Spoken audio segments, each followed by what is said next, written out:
¿Qué tal? Bienvenidos a la filosofía del discipulado bíblico.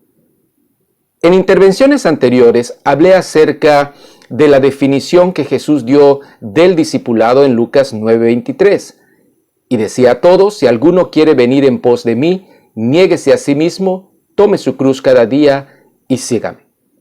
También en la segunda intervención hablamos acerca de que muchas denominaciones tradicionales lo que están tratando de hacer es implementar sus catecismos o su doctrina que las identifica a través de enseñanzas que establecen a los nuevos creyentes. Y hablamos conceptos tan profundos muchas veces que el principiante en la fe no los entiende, seamos honestos.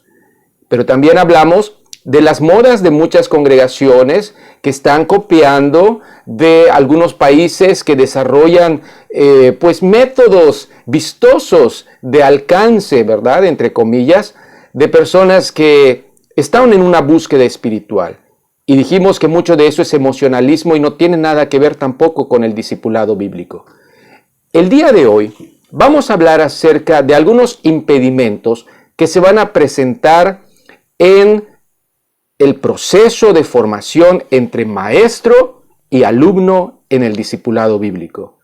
Como todo proceso de enseñanza, hay algunos momentos difíciles entre quien enseña y quien aprende.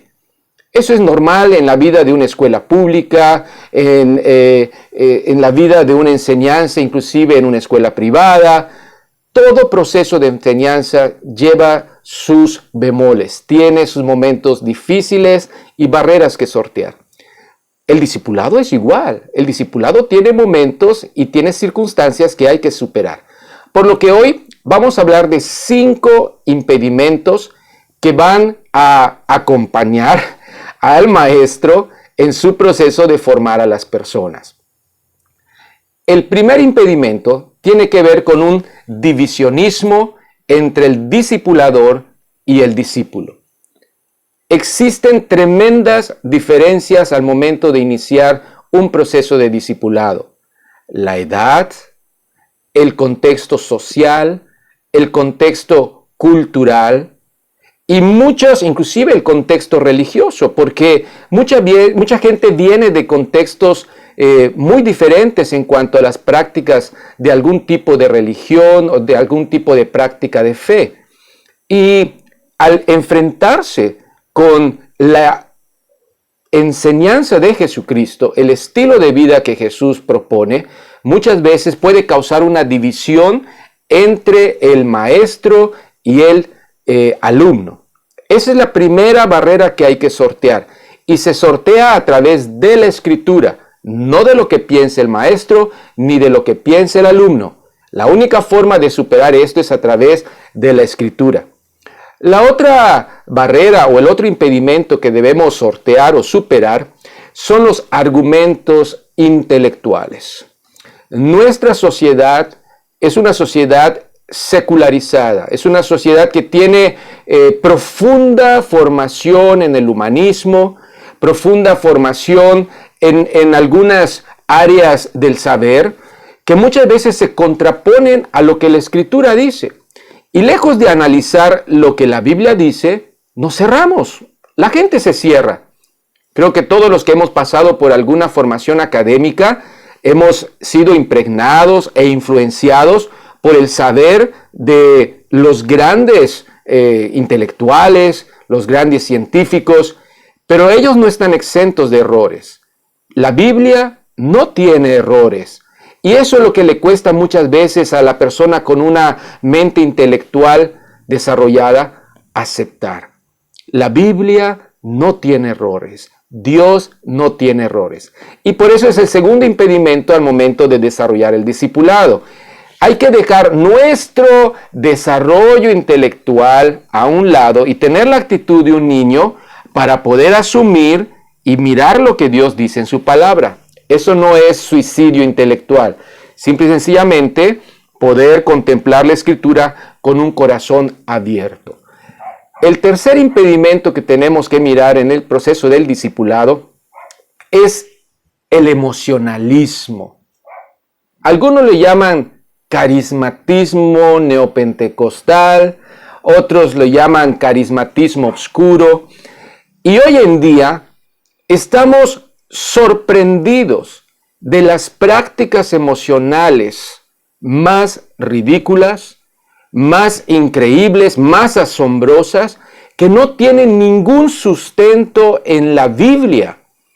Y son muy vistosas, atraen mucho, porque las emociones mueven al individuo muchas veces más rápido que la razón. Sin embargo, el apóstol Pablo decía que debemos someter nuestro crecimiento en un culto racional.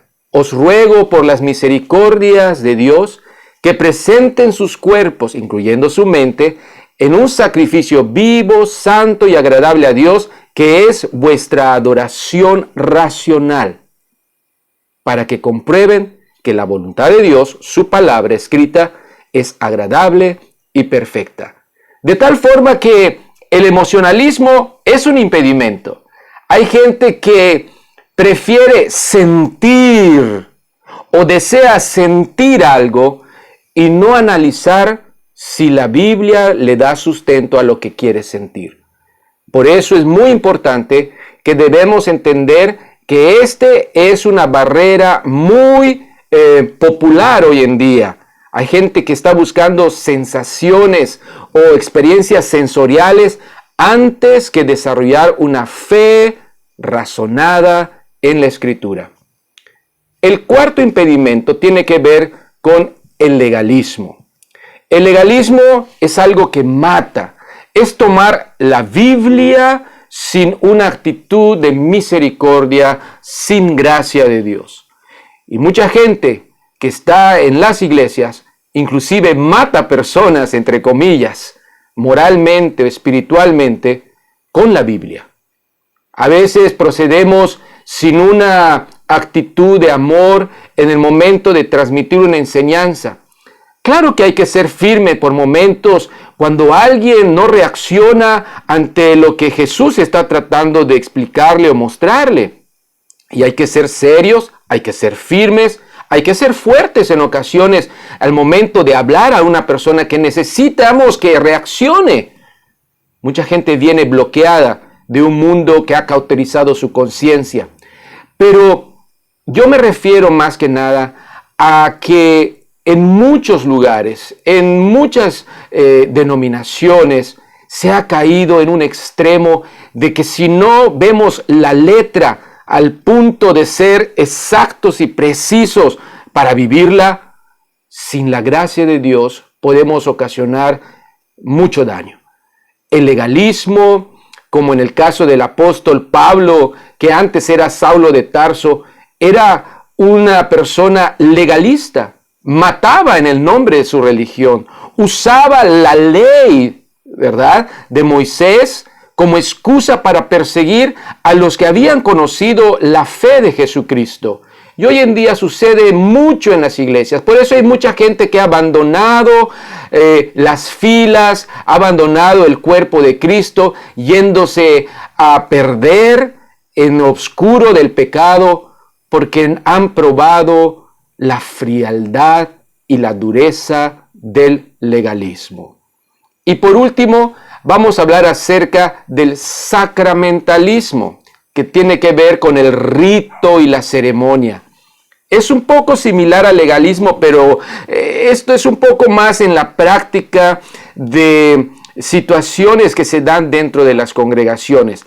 Y ese sacramentalismo y ese ritualismo puede ser que se dé en las filas de la iglesia tradicional como en las filas de la iglesia moderna.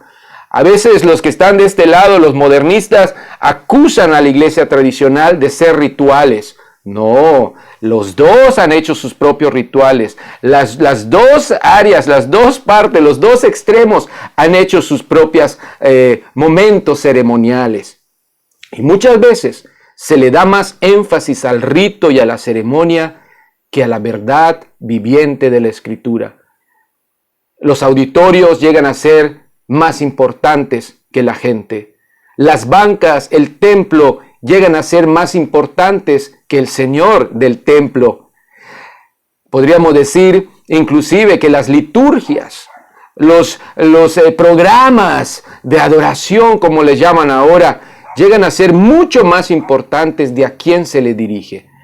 Por eso, antes de iniciar el discipulado bíblico, me gustaría que identificaras en cuál de estos aspectos puedas tú estar batallando o puedas tú tenerlos como una predisposición para dejarte enseñar a través de la filosofía bíblica del discipulado. Te lo repito. Número 1, divisiones entre el discipulador y el discípulo. Número 2, argumentos intelectuales que bloquean la sencilla palabra de Dios. En tercer lugar, el emocionalismo, esa función que muchas veces no nos permite razonar por dejarnos llevar por nuestras emociones. Queremos sentir antes de analizar. El cuarto es el legalismo, basar todo al pie de la letra de la Escritura sin gracia y sin misericordia. Y el quinto punto tiene que ver con el sacramentalismo, que es el rito y la ceremonia. Las cosas llegan a ser más importantes, las formas llegan a ser más importantes que el Creador a quien le dedicamos nuestra vida. Te invito a seguir estas cápsulas y espero que tú descubras conmigo la importancia de ver qué es el discipulado bíblico. Hasta entonces.